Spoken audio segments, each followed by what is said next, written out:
okay, then fair enough. He was mishandled. Then let's put the rat on the table. Brought to you by Echo. One of the reasons he was mishandled then is because of the veterans. The veterans and Steve Kerr didn't trust him for whatever reason. Got you. Like, well, that could be, but I ain't going to say you're wrong, but maybe it was just Kerr's gut. Remember how you tell me all the time, he ain't listening to them. Do you really think that Steve Kerr would play Anthony Lamb consistently for 50-plus games over Jonathan Kuminga if the big three hadn't signed off on it? Now, I do not. Before you grab the next call, I'm going to say this. I know for a fact after Draymond said he didn't do a good job being Kuminga or the youngsters' OG, and now I'm starting to think maybe that had something to do with I don't think you're ready. And now all of a sudden, here Kuminga's taking off. That's what I'm talking about. And we're throwing bouquet roses at Draymond. Not that Thank you. You know what? You were the one who brought up a point. Man, that just hit me. Was more than fair. Don't you remember last year? And Draymond Green saying, I don't even know who Kuminga is. That hurt I didn't go see him on the road or in the I said, it ain't got to be about basketball. Go see Pretty Woman. Go see a movie. Do something. And that didn't happen. That hurt me. But do you find it odd? A year later, here we are. He has a breakout year. No, because they need him now. Wow, man. Now they need him. Jason's in San Jose, and I think this to me is also a huge part of it. Give it to him. What's up, Jace? Talk to me. Yeah, first-time caller. My eyeball test says the reason he's playing now is he finally started doing what the coaches asked him to do. They said play defense, rebound, and value possessions. And last year he wasn't doing that. Last year he was trying to be Anthony Edwards. That's what he was trying to do. And he's not Anthony Edwards. And he was trying to get there too soon, and they were saying, we need you to play defense, and value possessions means you don't jack up threes because Curry and Poole and the rest of these people are jacking up threes. That's not what we need you to do. And he was not doing that. And I don't know whether it was because he got some rookies that got some playing time by doing the dirty work or whether it's because the vets took him under his wing. But you didn't see any pump fakes last year. You didn't see him passing up threes to pass the ball to other people last year. You didn't see that. You saw him trying to be Anthony Edwards. And as soon as he decided he was going to play defense consistently and that he was going to value the possession by passing it on if he didn't have the best shot. Until he did those things, he didn't get any time. And when he started doing those things, he got time, and we got to see all the stuff he can do. Amen. No, what can you say? I mean, that, and as soon as I saw what he was going to talk about, I was thinking, I feel the same way. You know what? He's finally allowing himself to be coached. Like, I do feel like that. Well, I think he was more coachable now than he has been in the past. But tell me if I'm wrong, Steiny. You're going to laugh. Summer League last year, Kuminga played, and they had him out there like he was Kevin Durant, or if they told him, remember I said, they got Kumingas out there, just work. And maybe that hurt him. Giving him like, okay, let's see what I can do. Well, then maybe that's what he was trying to do, the Anthony Edwards model. He's got to be smarter to understand that Summer League's different than the NBA. And I'm sure Steve Kerr told him that. But if you send me down there and I'm, you know what I mean, Steiny, and I'm working on right. When I come back up, I'm gonna think when I do get on the floor, Well, that ain't gonna work if we're trying to win a championship. Not when you're 20. And you don't have the he still doesn't have the He's got the straight line. He got Steiny, the dude's incredible, man. Chucky in Oakland. Our guy. What's up, Chucky? What you guys doing? Hey. I enjoy you guys' show, man. Hey, look, what I wanted to say is that, I get up early in the morning, man, so I've been listening since Spadoni, and then on the morning roast, they were talking about how Rodman, when he go up against, when he used to get into scuffles, with beasts, man, with savages. And I'm saying that to say with Draymond, listen, the Warriors not going to do nothing. Even though the Warriors did real good last night, I don't see the Warriors doing anything because can you believe Draymond don't respect the Splash Brothers? He don't respect Kurt. He don't respect Lacob. He don't respect himself because when he put his hand on that guy's chest, it would have been okay by putting his hand on his chest, but when he balled up his jersey, that was a grounds to get get kicked out of the game. And we can't get this dude suspended again. So if he did it last night, Steiny, I'm giving you flowers, because you said when Draymond came back from his suspension that he was going to end up doing it again, and he could have got kicked out last night. But even though he didn't, it's gonna happen again. So that's why I want to say Draymond, he gonna mess it all up for us. Yeah. I'll be honest, Donnie. I was like, oh my God. When he balled up the jersey, I said, here we go. But he can afford to get thrown out. I'm not advocating, but if he gets ran or tossed one game, he'll be fine. But maybe. But he might be fine, but he might not be fine.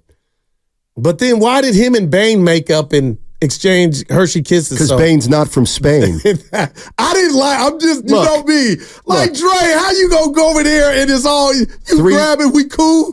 But then the dudes, that's just me. I'm different. I guess we're the flagship. So 3 things happened last night. None of them surprised me.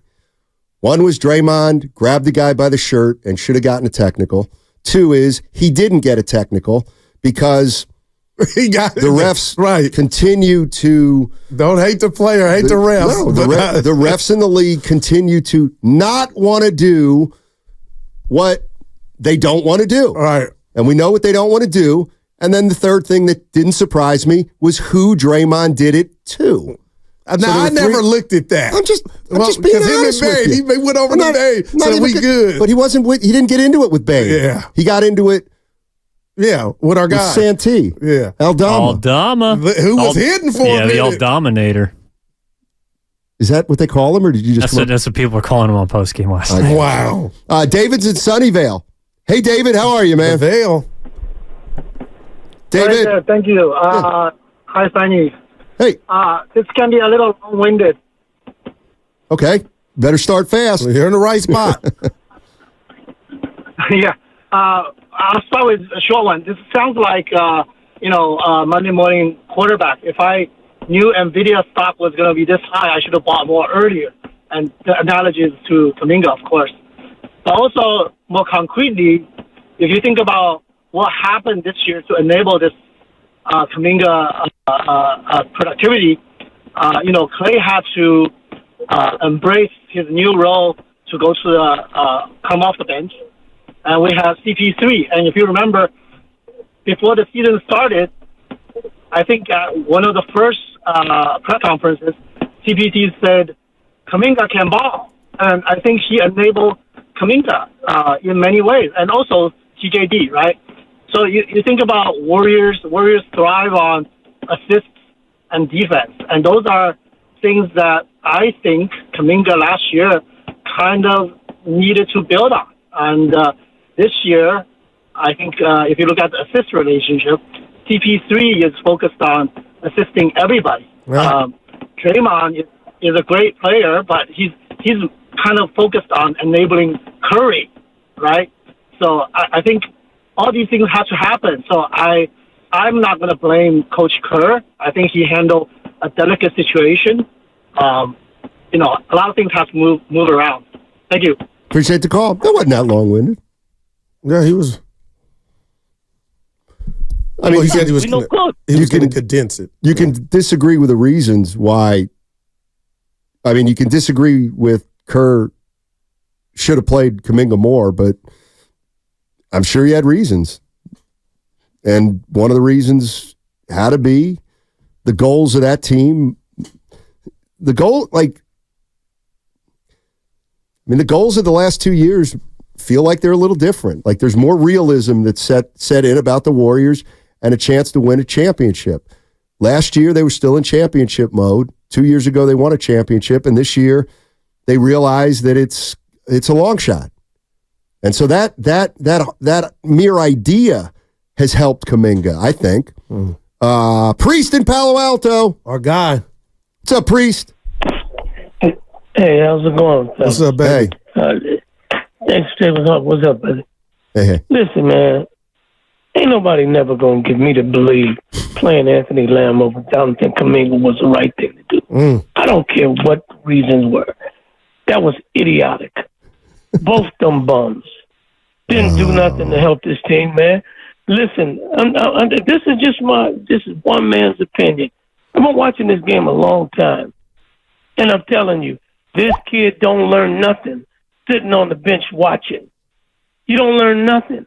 The stuff that he's developing right now could have been developed last year. I understand they were in a different mode. I understand the big threes, their mode of thinking at that time. But it damaged this team. Look at the record over the last 2 years. It wasn't so bad that they won the championship that hurt the team. It's the way they reacted to it.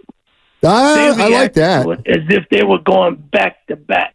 And that was the wrong thing. They were lucky to win the championship. Now, had they did what they said what they were going to do going into last year, they would be much further along as a team right now. That's what I think they sacrificed. They would be going into the playoffs at this point in time, I think 10 to 15 games better because of the advancement of those young players. He's doing the same thing this year. He's doing the same thing this year with Moody. This coach is still living in the past. He says he ain't, and then he says, I like this team. I think we can make a run. He's selling you. That's hogwash. This team ain't going nowhere, man. They better prepare for the future. That's all they got. That's all I got. Joe Lacob, wake up, man. Look at Steph Curry himself. Take the glasses off and watch Steph Curry play. He's not the same player, and he's getting worse. Period. I wouldn't build nothing around him. He's too old. Well, we appreciate the call. Thanks, Priest. Warriors will be a boneyard. But Steiny, Steph is, come on now. I'm just, no, you feel how you feel. Like, damn, okay, but I ain't there yet. My boy's still putting up 27, shooting 40% from three. And what I would say, they're going to go as far. They're going to go as far as he takes them. And if Clay is this Clay, like again, it's last night, man. I know it was Memphis, but they're playing themselves at this juncture. If everybody can just have a good, okay game at the same time, I mean, they'll lose in the first round. Maybe you don't smoke off the fourth quarter lead to Denver. They can't just be okay. They all got to be great for them to do anything. But I don't believe they can all be great consistently enough because, listen, Priest said it. It is not outrageous to say, why would you build around a 36-year-old? He's too old. That's a fair discussion to have. Maybe not today, because we're going to talk about Kuminga. Well, I think they are, because I mean, again, and we know what the Lakers do. They just go get whoever, free agent city. But my thing is, Matt Steinmetz, Steph Curry is not going anywhere, and I think Joe Lacob to play. And if it were up to me, it's going to be Kuminga, it's going to be Steph Curry, and we go from there.